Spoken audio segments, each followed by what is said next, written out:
नमस्कार साथियों, मैं हूं संजय नामदेव। स्वागत है आपका चैनल पर।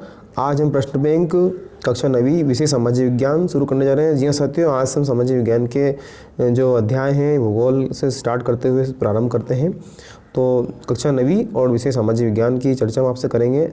और समकालीन भारत भूगोल अध्याय 1 की हम बात करेंगे। आकार और स्थिति जो है पहला अध्याय हमारा, इसकी हम आपसे चर्चा करेंगे।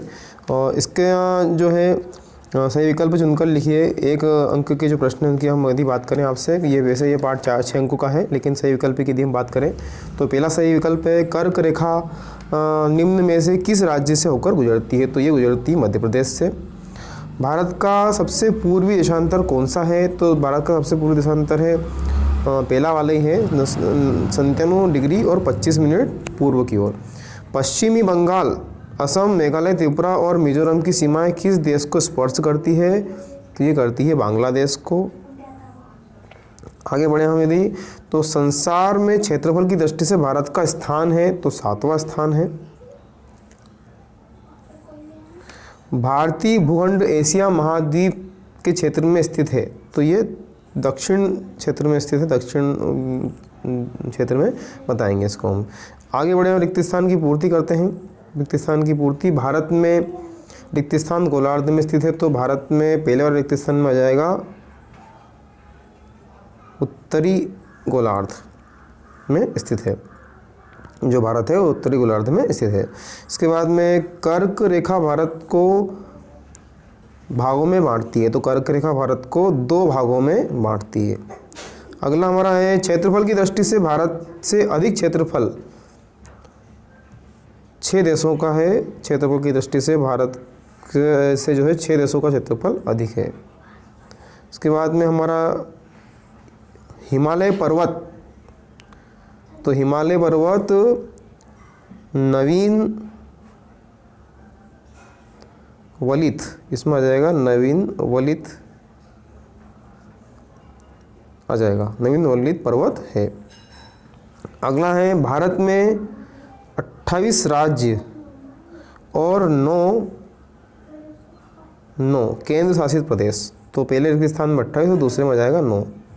इसके बाद में एक शब्द में उत्तर दीजिए वाले प्रश्नों की यदि बात करें तो भारत का क्षेत्रफल विश्व के भौगोलिक क्षेत्रफल का कितने प्रतिशत है। पहले वाले में हम देखें तो विश्व के क्षेत्रफल का 2.4% क्षेत्रफल है भारत का। आगे देखें यदि हम, अगला प्रश्न हमारा, भारत की स्थलीय सीमा की लंबाई लिखिए। भारत की स्थलीय सीमा की लंबाई है 15,200 किलोमीटर। अगला प्रश्न है भारत की समुद्री सीमा की लंबाई लिखिए। तो भारत की समुद्री सीमा की जो लंबाई है वो 7,516.6 किलोमीटर की है। इसके बाद अगला है भारत की समुद्री सीमा की लंबाई हो गई। समुद्री सीमा की लंबाई के बाद में भारत और श्रीलंका के मध्य स्थित खाड़ी का नाम, तो वो है मन्नार की खाड़ी। मन्नार की खाड़ी चौथे प्रश्न का उत्तर हो गया।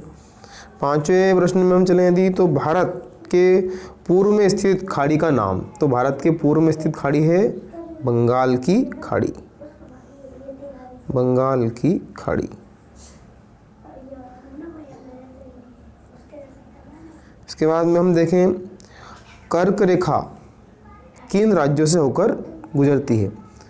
किन किन राज्यों से, मतलब कितने राज्यों से होकर गुजरती है कर्क रेखा। तो 7 राज्यों से ये होकर गुजरती है कर्क रेखा।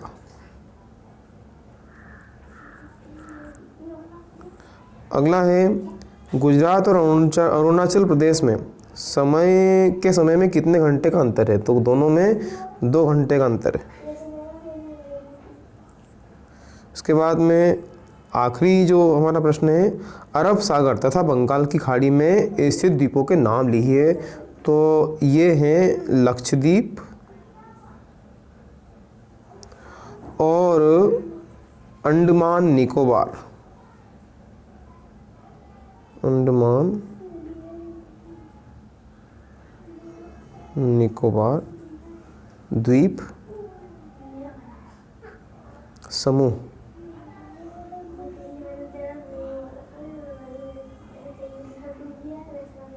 ठीक, अंडमान निकोबार द्वीप समूह। अब हम देखते हैं सत्य सत्य वाले प्रश्नों की चर्चा यदि करें आपसे, तो सत्य सत्य वाले भाग में भारत का क्षेत्रफल 32.8 किलोमीटर है, सत्य है। 42 डिग्री 30 मिनट पूर्व देशांतर रेखा कर्क रेखा कहलाती है, ये असत्य है। स्वेज नहर के खुलने से भारत और यूरोप के बीच की दूरी कम हुई, सत्य है। क्षेत्रफल के आधार पर भारत का सबसे बड़ा राज्य राजस्थान है, सत्य है। और भारतीय संघ राज्य का सबसे दक्षिणी बिंदु लक्षद्वीप है, ये असत्य है।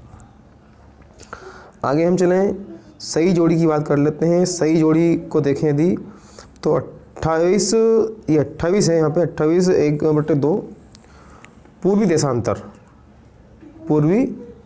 देशांतर, तो इसका हो जाएगा F वाला।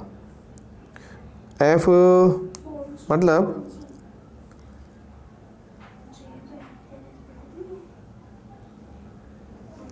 मानक जो है लास्ट या अंतर। स्वेज नहर, तो स्वेज नहर का 1869। अंडमान निकोबार द्वीप समूह की यदि बात करें तो अंडमान निकोबार द्वीप समूह बंगाल की खाड़ी। लक्षद्वीप जो है ये हो जाएगा अरब सागर। भारत की उत्तर पश्चिम सीमा जो है पाकिस्तान, और भारत की उत्तरी सीमा जो है वो हो जाएगी नेपाल, चीन और भूटान। इस तरह से सही जोड़ी। और सही जोड़ी के बाद में यहाँ पर कुछ ये मानचित्र को दर्शाने के लिए हमें नाम दिए गए, कर्क रेखा, मुंबई, बंगाल की खाड़ी इत्यादि। तो ये सारे एक नंबर का हमारा ग्राफ पेपर पे दर्शाने के लिए आता है। तो ये आप देख पा रहे हैं यहाँ पे एक नक्शा है, इसमें नंबरिंग की गई है। इन नंबरों को आप मैच करके इस प्रकार से कर सकते हैं। और 2 नक्शे यहाँ बना दिए गए हैं, क्योंकि नंबर ज़्यादा है इसलिए 2 नक्शे बना दिए गए हैं। इस तरह से आप पूरे मानचित्र पर इन सभी जो भी नाम दिए गए हैं यहाँ पे स्थानों के, वो भारत की सीमा पर उनको दर्शा सकते हैं मानचित्र के माध्यम के जो नक्शे हैं इन पर। इस तरह से ये हमारा पहला खंड समाज विज्ञान नवी भूगोल का समाप्त होता है, आकार और भारत आकार और स्थिति। अगला वाला जो है हम अगले भाग में बताएंगे, इसलिए बने रहिए चैनल पर और देखते रहिए हमारे चैनल को। धन्यवाद।